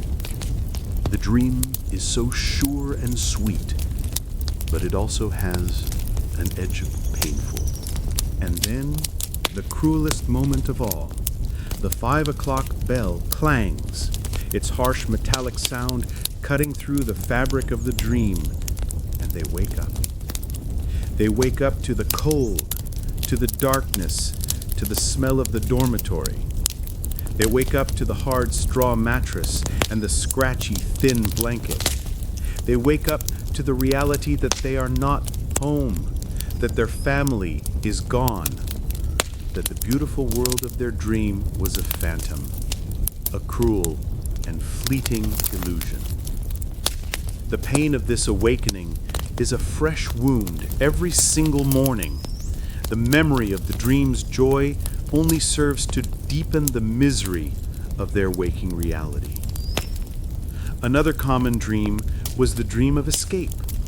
The inmate is running. They have somehow managed to climb the high, glass-topped wall. They are running through the dark, unfamiliar streets of the city, the sound of the master's boots echoing behind them. The dream is a thrilling, terrifying chase. Sometimes they get away and they feel a moment of exhilarating freedom, but more often they are caught. The master's hand closes on their shoulder and they wake up with a jolt, their heart pounding with a fear that is all too real. And then there were the anxiety dreams, born from the daily terrors of the workhouse itself. They dream that they have broken a rule, that they have been caught whispering, that they have spilled their gruel. They dream of the master's angry face, of the dark, silent, solitary cell. These were dreams from which there was no escape, because the nightmare was simply a continuation of their waking life. The dream world was the mind's last, desperate battlefield. It was a place where the spirit could, for a few precious hours, rebel. It could remember, it could hope, it could fly. But it was a battlefield on which the mind almost always lost. The brutal reality of the workhouse was always there, waiting at the edge of sleep, ready to reassert its absolute and crushing power with the first terrible clang of the morning bell, the dawn bell. The dreams of freedom, of home, of escape are shattered. The first bell of the day has rung, its harsh, metallic clang echoing through the cold, dark, and cavernous space of the dormitory. It is 5 o'clock in the morning, and the great, relentless, and soul-crushing machine of the workhouse day begins to turn once more. The awakening is not a gentle, natural process. It is a violent assault on the senses. The inmates are jolted from their shallow, restless sleep by a sound that is designed to be as unpleasant as possible. There is no snooze button. There is no slow, drowsy transition from sleep to wakefulness. There is only the bell and the immediate, compulsory obedience it demands. The first conscious thought of the day is not one of hope or of purpose. It is a thought of pure, weary dread. It is the realization that the brief, fragile escape of sleep is over, and that another day, identical in every miserable detail to the one before it, has begun. The inmates have 15 minutes. In the pitch dark, they must swing their legs out of the hard, cold bed and onto the even colder wooden floor. Their bodies are stiff and aching from the cold and the hard mattress. The air is frigid.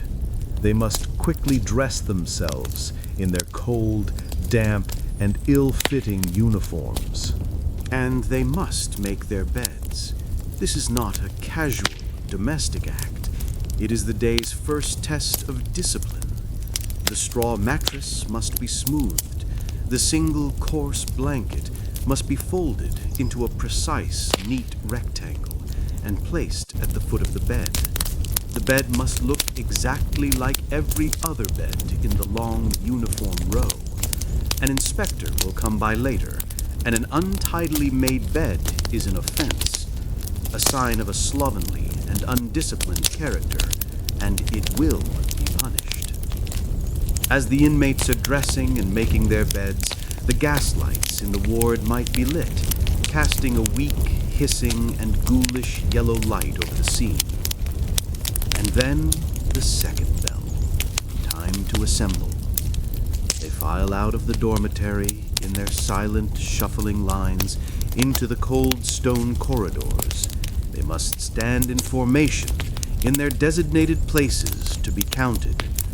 The warder will walk down the line, his ledger in his hand, checking each face, ensuring that no one is missing, that no one has died in the night. The dawn bell is the starting pistol for a race that no one can win. It is the beginning of another cycle of bells, of meals, of labor, of silence, of submission. It is a daily reminder that their time is not their own, that their bodies are not their own, that their very lives are not their own. They belong to the parish. They belong to the system. For the new inmate, the morning bell is a daily shock, a fresh wave of despair. For the long-term inmate, the one who has been in the workhouse for years, the bell is simply a part of the fabric of their existence. They no longer feel the shock or the despair. They feel only a dull, empty, and automatic obedience. Their spirit has been so thoroughly broken that they no longer even question the sound. They simply react, like a machine being switched on. The dawn bell is the most powerful symbol of the workhouse's psychological tyranny. It is the sound of hope being extinguished. It is the sound of the human will being bent and broken. It is the sound of a new day, which brings with it not the promise of new possibilities, but only the certainty of another identical and inescapable round of suffering. The workhouse forever. The dawn bell has rung. The day has begun. And for many of the inmates, this cycle of bells, of gruel, of labor, and of sleep is not a temporary condition. It is their entire future. For all its rhetoric about being a temporary refuge, for many of its inhabitants, the workhouse was a life sentence. The gate through which they had entered with such shame was a gate that they would never, ever leave. This was particularly true for certain classes of inmates. For the elderly and the infirm, the workhouse was often their final home. When a person became too old or too sick to work and had no family to care for them, they had no other option. They would enter the workhouse and they would remain there in the infirm wards until they died. Their final years would be a slow, quiet fading, surrounded by the institutional sights, sounds, and smells of the workhouse, a place utterly devoid of the comfort and dignity that should attend the end of a life. Their only escape was the one that led to the pauper's grave in the corner of the churchyard. For the orphan and foundling child, the workhouse was the only home they had ever known. They were born into the system or abandoned to it as infants. They grew up knowing nothing but the bells, the uniforms, and the harsh discipline. While the workhouse was supposed to apprentice them out into the world, many would fail in their apprenticeships, or would be so damaged by their institutional upbringing that they were unable to cope with the outside world. They would end up returning to the only home they knew and would spend their entire lives within its walls, graduating from the children's ward to the adult wards, and finally to the infirmary. For those with chronic mental or physical disabilities, the workhouse was a permanent asylum. There was very little understanding of mental illness, and those who were deemed lunatics or idiots were simply locked away in the workhouse, often in the most grim and neglected of conditions, to keep them out of the sight of respectable society. And even for the able-bodied, escape was incredibly difficult. A person could, in theory, discharge themselves from the workhouse at any time, but to do so, you needed to have the prospect of a job, a place to live, and some clothes to wear other than the workhouse uniform. For a person who had entered with nothing, these were almost impossible hurdles to overcome. The workhouse system was designed to keep you in, by making it almost impossible to get out. And so for many, the workhouse became their entire world. Generations of the same family might live and die within its walls. A child might be born in the workhouse infirmary, grow up in the children's ward, work in the workshops as an adult, grow old in the infirmed wards, and be buried in a pauper's coffin made in the workhouse woodshop. The system had, quite literally, swallowed them whole. This is the ultimate psychological torture of the workhouse. It is the slow, dawning, and then certain realization that there is no escape. It is the death of hope. When a person loses all hope of a different future, when they can no longer even dream of a life beyond the walls, then their spirit is truly and finally broken. As our journey into this dark corner of history comes to an end, let us leave the inmates there in the gray, monotonous, and seemingly endless cycle of their lives. We are fortunate enough to be able to walk back out through that great iron-studded gate. We can return to our own world, a world of comfort, of freedom, and of hope. Let the final image in your mind be that of the workhouse itself, a great, silent brick fortress standing in the cold Victorian rain. It is a monument to a cruel and misguided philosophy, but it is also a testament to the endurance of the human spirit, which, even in the most crushing of circumstances, somehow manages to survive. Let the deep, quiet peace of your own safety be your final comfort as you now drift into a deep and restful sleep. The bell of industry. The sound that governed every moment of the workhouse day, the sound that was the true, relentless engine of its industrial machinery. It is the sound of the bell. In the world outside the workhouse walls, time was becoming increasingly standardized. The clock tower in the town square, the factory whistle, the pocket watch of the businessman. These were the instruments of a new industrial time, a time that was measured, quantified, and sold. But inside the workhouse, this new sense of time was taken to its absolute and most oppressive extreme. The bell was the voice of the institution. It was a cold, impersonal, and utterly impartial commander. It did not reason, it did not forgive, it did not care if you were tired or sick or sad. When the bell rang, you obeyed. Imagine the first bell of the day. It is 5 o'clock in the morning. The dormitory is pitch black and freezing cold. The bell, a large iron bell in the central courtyard, begins to clang. It is not a gentle musical sound. It is a harsh, jarring, and violent noise designed to shock you out of sleep. It is the sound of the day's first assault on your senses and on your will. You have 15 minutes to get dressed in the dark and to make your bed. Not a moment more. The bed must be made to a precise military standard, the single coarse blanket folded just so. Then another bell. Time for morning prayers. You file into the chapel. Another bell. Time for breakfast. You file into the dining hall.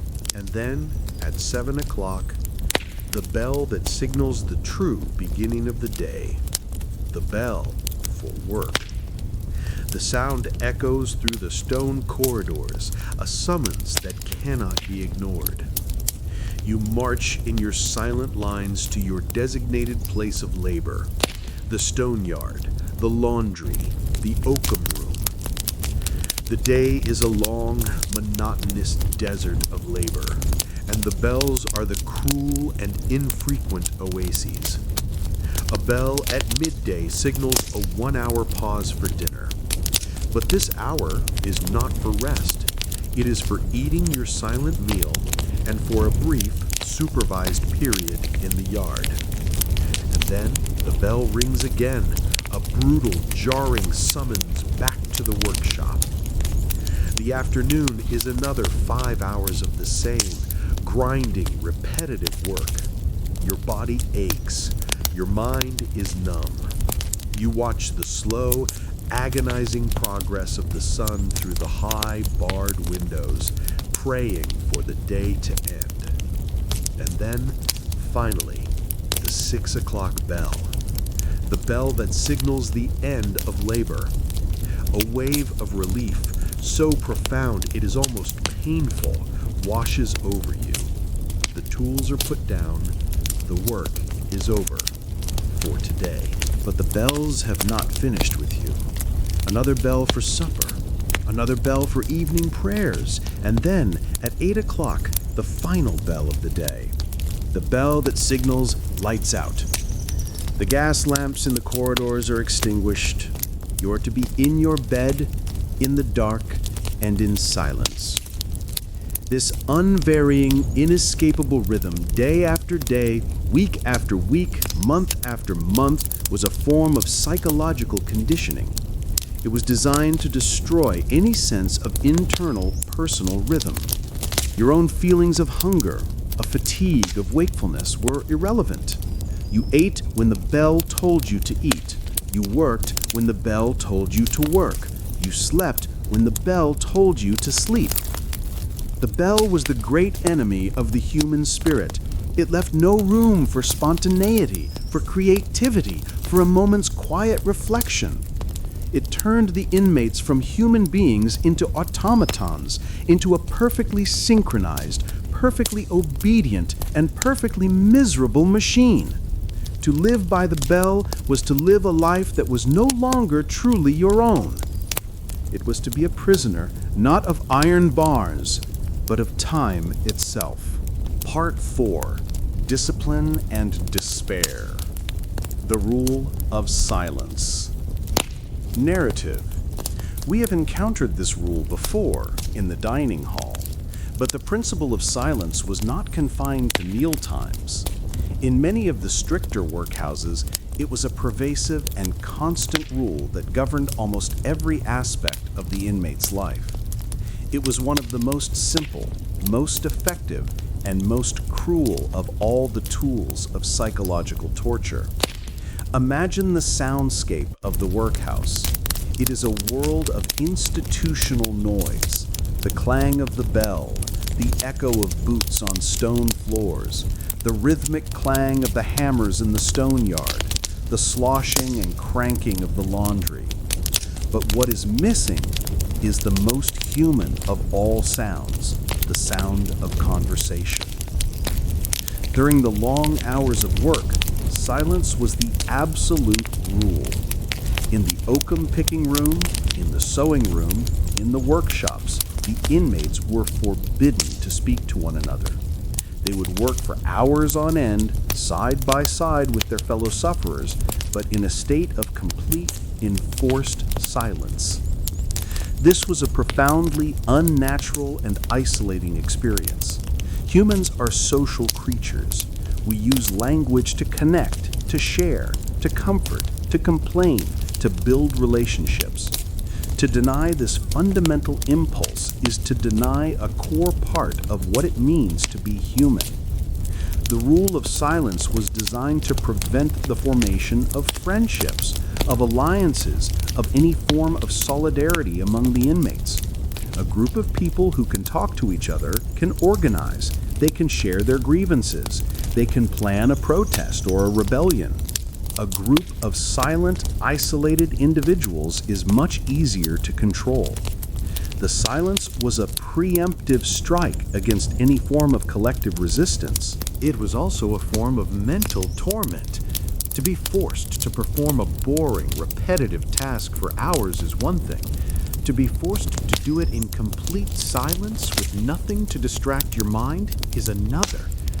The silence forces you inward, to be alone with your own miserable thoughts, your own regrets, your own despair.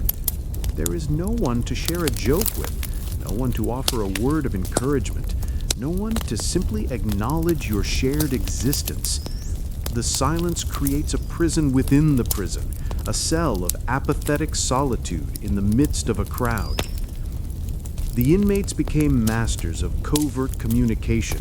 They would develop a secret language of glances, of small, almost imperceptible gestures, a raised eyebrow, a slight nod of the head, a quick shared look of weary resignation. These were the small, silent acts of rebellion, the tiny sparks of human connection that the system could not quite extinguish. But to be caught breaking the rule of silence was to invite immediate and certain punishment. The overseer, patrolling the workshop, was listening not just for the sounds of labor, but for the forbidden sound of a whisper. A word spoken out of turn could mean the loss of a meal, a public shaming, or a spell in the solitary cell. This rule extended even to the brief moments of leisure. In the yards during the break after the midday meal, the inmates were often segregated and forbidden from congregating in groups. Even in the dormitory at night, after the final bell had rung, the rule of silence was in effect. To be caught whispering to the person in the next bed was a serious offense. The night, which should have been a time of quiet, personal release, was just another period of enforced institutional quiet. As you lie in the silence of your own room, let it be a silence of your own choosing, a silence of peace, of tranquility. Imagine, by contrast, a silence that is not chosen but imposed, a silence that is not peaceful but full of unspoken fear and loneliness. Appreciate the profound and simple freedom of your own voice, the ability to speak when you want to speak, and to be silent when you want to be silent. It is a freedom that the inmates of the workhouse could only dream of.